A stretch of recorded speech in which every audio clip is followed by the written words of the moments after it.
Assalamu alaikum, मैंने टाटे गुब्रो परान हिस्ट्री चैप्टर 11 अत मे लेको आज very short type question solved मे कर्मित हाँ ये हावो बह तुह वो क्या question what do you mean by word सेटुपा आंसर अमुक द वर्ड सेटुपा मीन्स ए माउंट क्वेश्चन दोयम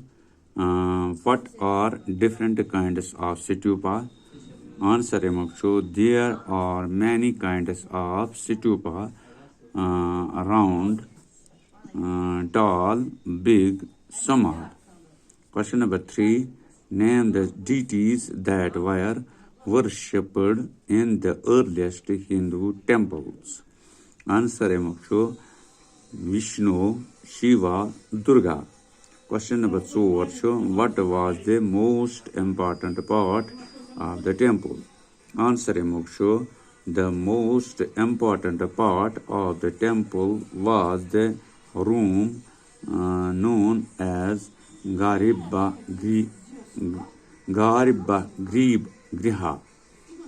What is the importance of Mahabalipuram answer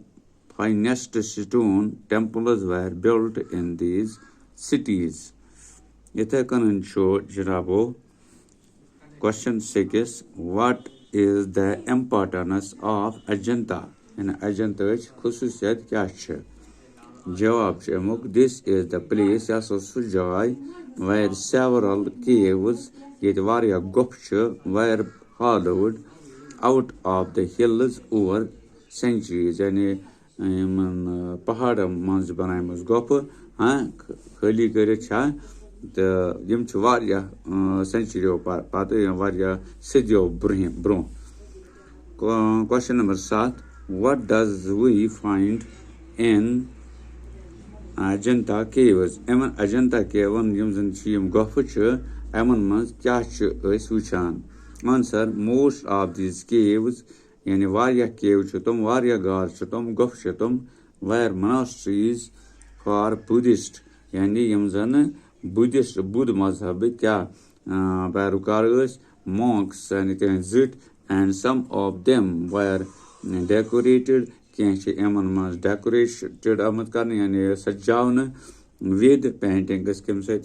paint कर तम सजान कम यम गफ तत्र फिक्रे यमन मज बुद्ध मतक देवता वगैरह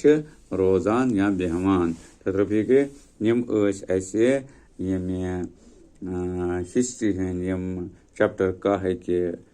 तम शॉर्ट क्वेश्चन यमन यानी जल्दी जल्दी यानी फटोफट हेकान जवाब दित दस्ती हेकान जवाब दित अत दान दलील लेखन कि यह टिट फॉर टेट यानी अद लेखा बदला और वन का सवाल और वोस जवाब यह तीसरी दलील तत्र फिक्रे हाँ जल्दी मन जवाब दिन हाँ लेखन तो पत यम तौ कन याद यथ तुम बक सवाल तरान याद कापी करान अक्सर गि कापी कर दोर फिर रोजान याद लफज तो बे रोजान वर्ड तो याद बे रोजान यानी कस मुतलिक कत तो सह रोजान याद अक्सर गि कर ये 5-6 फिर लिख ठीक पे रोजान पत याद यानी सह रोजान मे दिमागस मज खनित जन हाँ तत्र फिक्रे तो वनस गो युत तो आयंद वो अम ब्रो क्या दलील बे अगर सवाल सह हाव बशर्ते कि जिंदगी अगर